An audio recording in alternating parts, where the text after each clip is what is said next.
Well, I've been in public service a good part of my life. All the time I served in the House, the 33 years, being with the governor the last 6.5 years. But even further than that, I love Kentucky. I love the people of Kentucky. My family has been in Kentucky for over 150 years. And so my love for its people, while I've been in public service, traveling all through Kentucky, all 120 counties, being able to work with county judges, magistrates, commissioners, mayors, city councils, and community leaders throughout Kentucky is something that has really driven me to want to do more.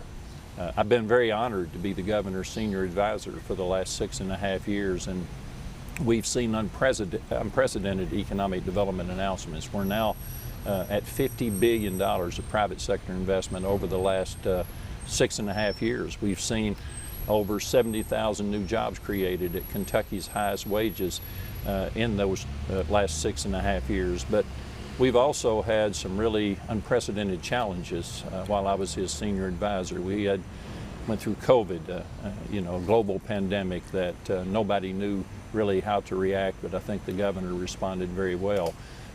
15 federally declared natural disasters over the last 6.5 years as well. So while we're responding on the ground to try to help people recover from tornadoes and from floods, and to be able to come out of all of that and be able to have the economic momentum that we have at the present time is something that is very encouraging, very motivating, but there's still a lot of work left to be done.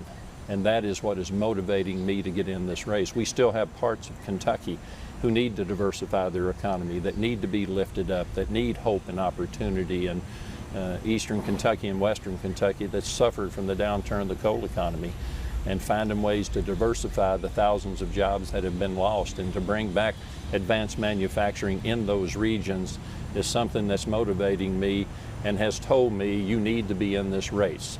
You have the experience, you've battle tested, you have been in every position you could possibly be in to react to different situations.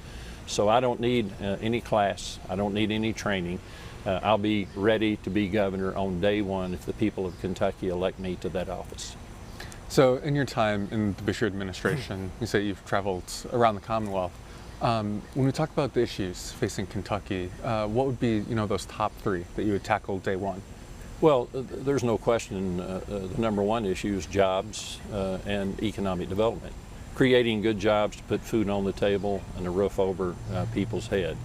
I would tell you, traveling Kentucky, the need for infrastructure, both from getting water to people that's never had water before, expanding broadband to areas that don't have broadband as we speak, and to make the kind of transportation investments that we need to make. This administration under Beshear has made three very large investments in infrastructure. One is the I-69 bridge from Evansville over into Henderson. Number two is the groundbreaking we did on the Brent Spence Bridge coming out of Covington, Cincinnati on I-75. And a third one, which is I think important to all of Kentucky, but especially the people of Eastern Kentucky, is the finishing of the Mountain Parkway. All the way from US 23 all the way to I-64 at Winchester opens up a whole region to hopefully help us attract industry and business to come to that region to help us diversify. And then I would say two more rather than three. I would say strengthening public education to make sure that parents have a top quality school to take their kids to. So public education without question. And then I think what's on everybody's mind from urban parts to rural parts is having quality health care, making sure people have access to quality health care, making sure that they have the specialties in their region so they don't have to drive 200 miles to find the kind of care that they need.